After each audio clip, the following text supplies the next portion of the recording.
Estamos diante de um texto a qual o profeta Daniel, que é um dos príncipes de Jerusalém e um dos nobres de Jerusalém e de Israel, agora se depara com a primeira leva do cativeiro babilônico, porque quando Nabucodonosor invade Israel, a primeira decisão do rei da Babilônia é: pega a classe nobre, pega os príncipes, pega os sábios de Jerusalém e traz todos eles para a Babilônia, na primeira leva do cativeiro.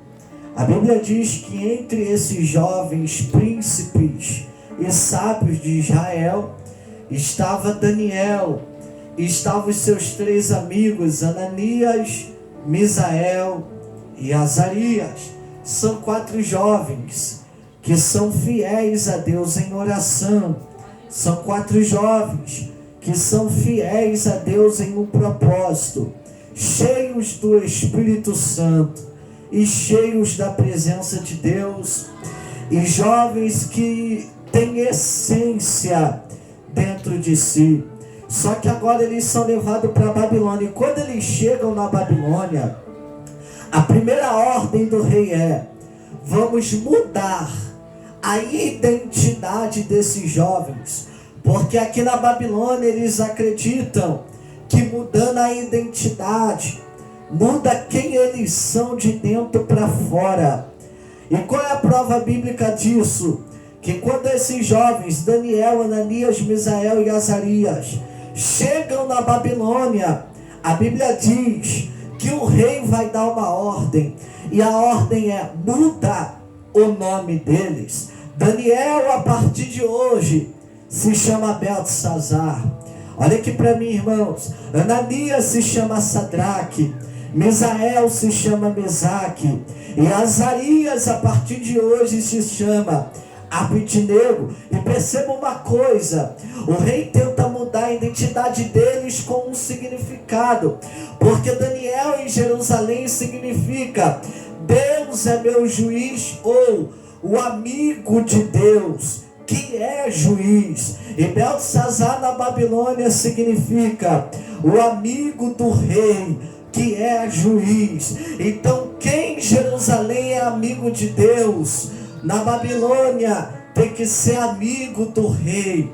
Quem em Jerusalém protege os utensílios de Deus, na Babilônia tem que proteger o rei. Quando nós olhamos para o nome de Ananias, que é Sadraque, Ananias em Jerusalém, em judaico e hebraico significa Deus é misericordioso. Só que na Babilônia mudam o nome dele para Sadraque, e Sadraque significa Aku ou Acô, que é o Deus da lua da Babilônia, que significa o Deus da lua é misericordioso. E como na Babilônia eles têm Aku ou também Marduk como os deuses principais, ele vai continuar mudando também, aleluia, o nome dos seus outros 2 amigos.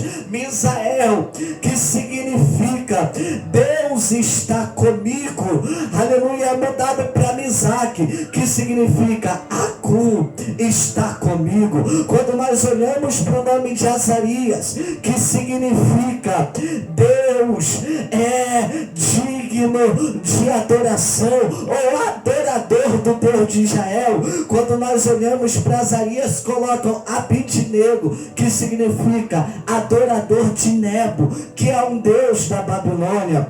Então Nabucodonosor tem a ideia: vamos mudar a identidade deles, porque mudando a identidade a gente transforma quem eles são. Só que quando nós olhamos para a Bíblia, a primeira coisa que esses 4 príncipes nos ensinam é que no nosso nome eles podem até tocar, mas a nossa essência ninguém vai tirar de nós. Eu vou repetir isso. A primeira lição que nós aprendemos é: no nosso nome eles podem até tocar, eles podem até caluniar, eles podem até se levantar para manchar deixar o nome, mas a essência ninguém toca, a essência ninguém tira, a essência ninguém transforma. Eu não sei quem vai pegar, mas lá vai para você que é adorador na tarde de guerra. Aleluia. Talvez alguém durante a tua trajetória tentou tocar no teu nome, tentou tocar nas tuas vestes, tentou tocar, aleluia, por fora, até conseguiram tocar, mas a essência que está dentro de você, ninguém apaga, ninguém tira. Olha para cá, irmãos, olha para cá. Glória! Então nós vemos Aleluia, que Jesus. Daniel olha para o rei, Meu Deus. olha para Arioque e diz: o nosso nome eles podem até mudar, mas na essência ninguém toca. Eu vou te pedir, deixa a gente passar somente 10 dias comendo legumes e bebendo água, e não se banqueteando do manjar do rei, do banquete do rei, e verás a diferença na nossa aparência para a aparência de todos vocês. Por que que Daniel faz isso? Porque Daniel sabe que quem carrega propósito não fica desamparado. Escute isso, a guarda-dia, a aparência deles é melhor. Então o subordinado já entende que eles não são qualquer um, que eles não são qualquer jovens. Apesar de estar na Babilônia cativo, preso, eles têm e carregam um propósito e uma essência. Olha, amigos, e todos eles entrarem em oração e nos ensinar essa lição que quem tem amigo não entra sozinho na guerra. A Bíblia diz que Daniel é levado por Arioque diante da presença do rei. Quando ele é levado diante da presença do rei, o rei está ansioso e fala, olha para Daniel e fala: você jovem, Belsazar, revela para mim um sonho e dá para mim também a interpretação do sonho. A Bíblia diz: rei, olha o que Daniel fala: rei, antes de te dizer o sonho, antes de dizer a interpretação do sonho, deixa eu te dizer uma coisa, não sou eu, mas o Deus do céu a quem eu sirvo. Ele tem me dado graça diante dos teus olhos. E lá vai o sonho. Tu sonhou, rei, com uma grande estátua, e ela brilhava muito. A cabeça dela era de ouro fino, o peitoral e os braços era de prata, o ventre e a coxa era de bronze, as pernas eram de ferro, e os pés eram de ferro misturado com barro. Então lá vai a interpretação, rei. Após o teu reinado se levantará reinos inferiores ao da Babilônia, irá conquistar a Babilônia, e tu não vai permanecer no reinado. O que Daniel está falando aqui é história de gerações que viriam, porque a cabeça de ouro está representando o reinado da Babilônia, o reinado da Babilônia, a Babilônia de Nabucodonosor.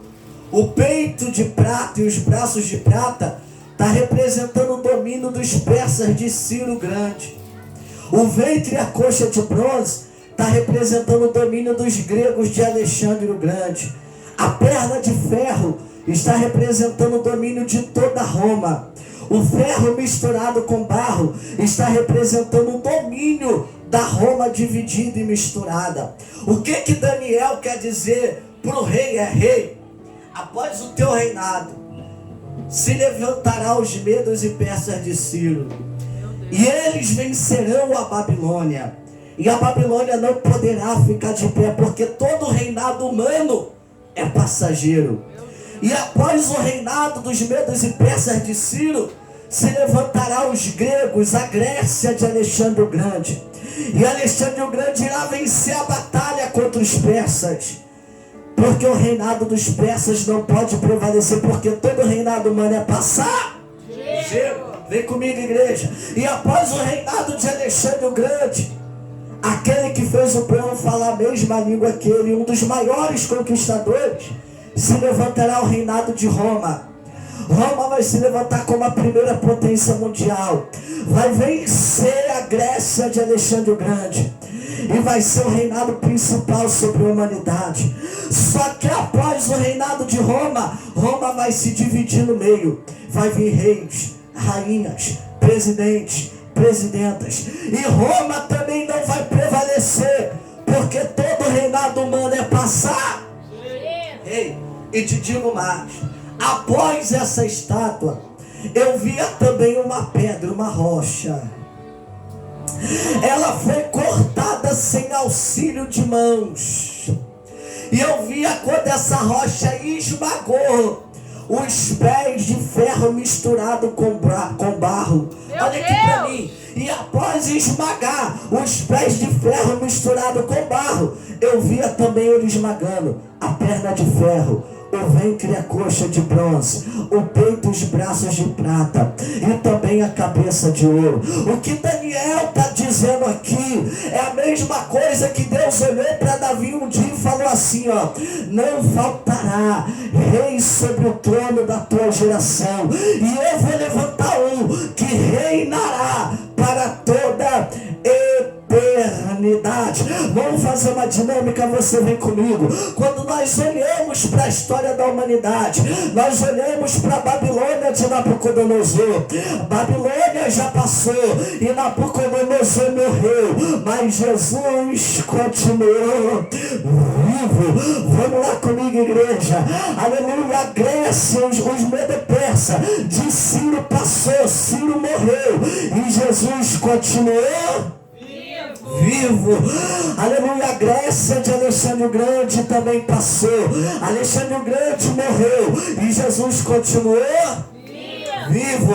Roma de César passou, César morreu, e Jesus continuou vivo. A Roma misturada passou, e Jesus continuou vivo.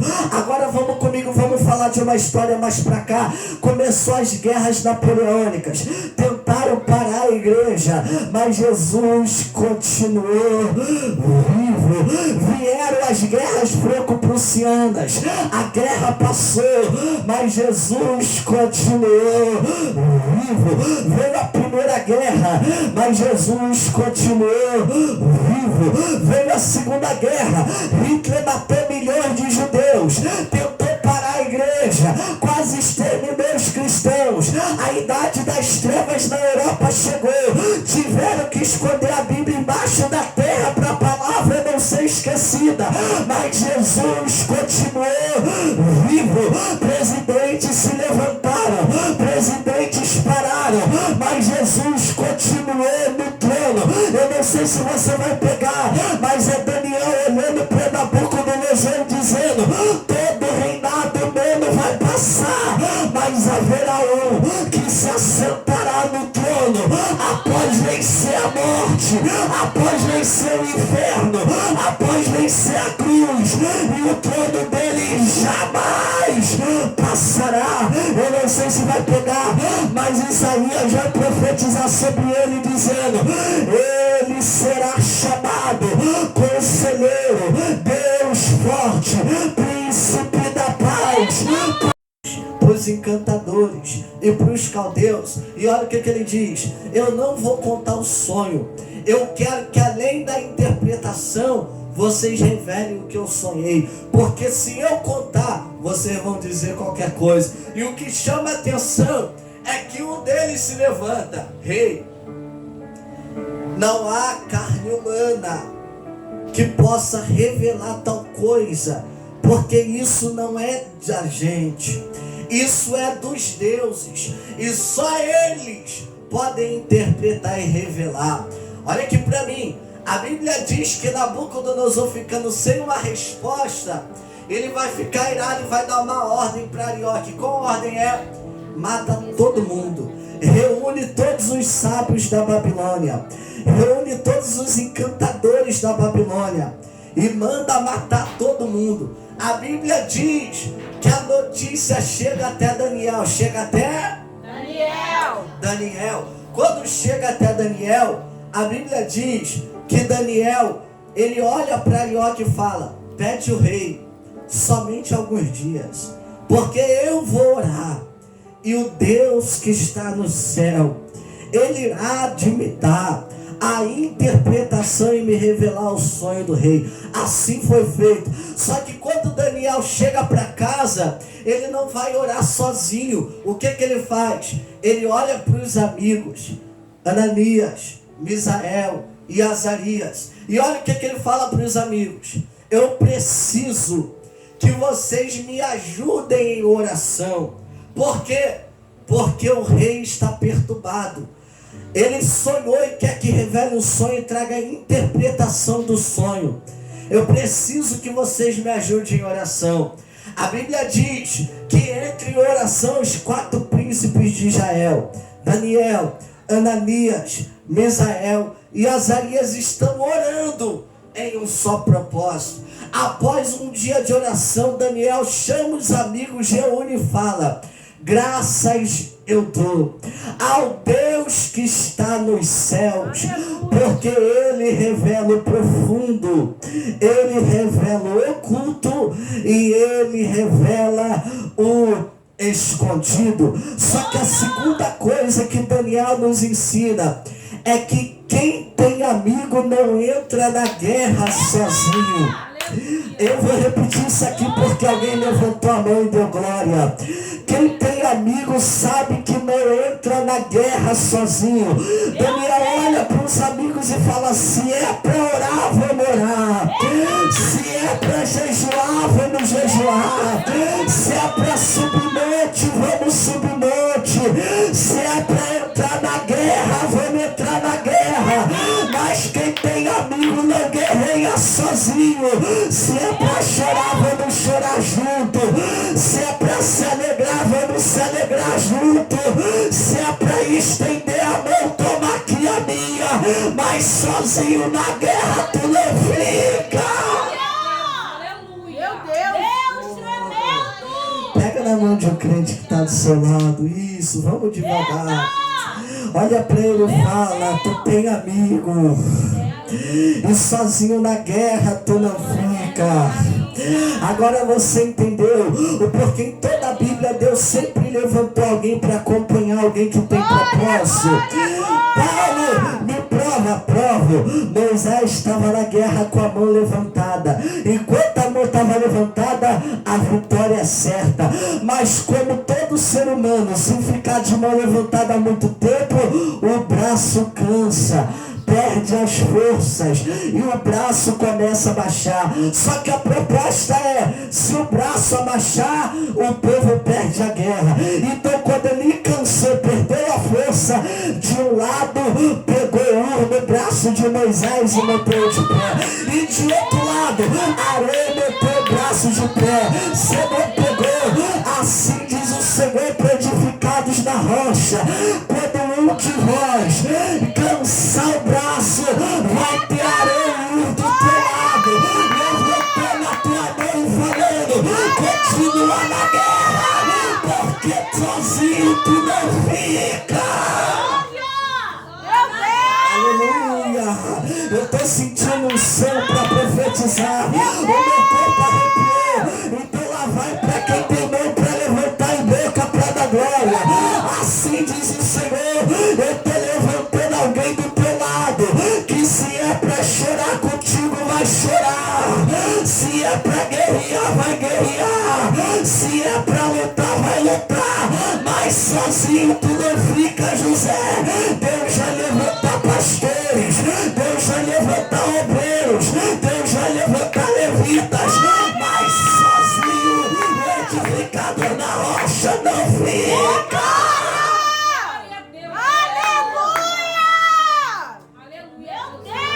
Eu não sei se você crê, mas eu posso abrir um parênteses aqui? Posso abrir um parênteses? Meu Deus!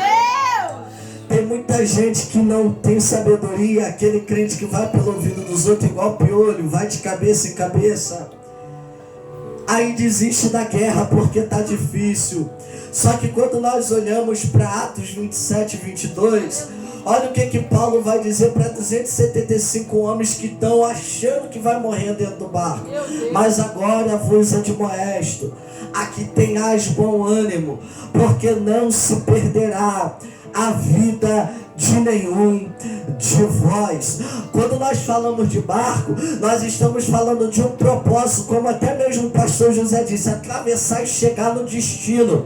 Só que quando nós falamos de destino, nós temos que entender que tem gente que vai começar conosco, mas não vai terminar conosco. Tem gente que vai caminhar com a gente, mas vai desistir por causa da luta. Mas uma coisa eu aprendi com Jesus dormindo no barco: o vento se levanta, o mar fica agitado, mas o barco, a ação de Deus aqui. Eu não sei se você crê, mas quantos presidentes se levantaram e não prevaleceram? Quantos reis se levantaram e morreram? Mas Jesus continua no trono. Agora você entende por que tanta guerra e você não para? Agora você entende porque se você parar, fazer uma análise da tua vida, olhar para o teu corpo, tu vai ver cicatrizes de guerra, cicatrizes de batalha. Você olha para você e fala: eu pequeno desse jeito, fraco desse jeito, como é que eu suportei tanta guerra onde muita gente morreu? Como é que eu estou de pé aonde muita gente caiu? Aí Deus está dizendo: tu não está de pé pela tua própria força, tu não está de pé porque tu é bonita ou porque tu é bonita, tu está de pé porque um dia eu olhei para Pedro em Mateus 16:18 e disse: Pedro, tu és pedra, e sobre a rocha eu edificarei a minha igreja, e as portas do inferno não prevalecerão contra ela. É Ele que te sustenta.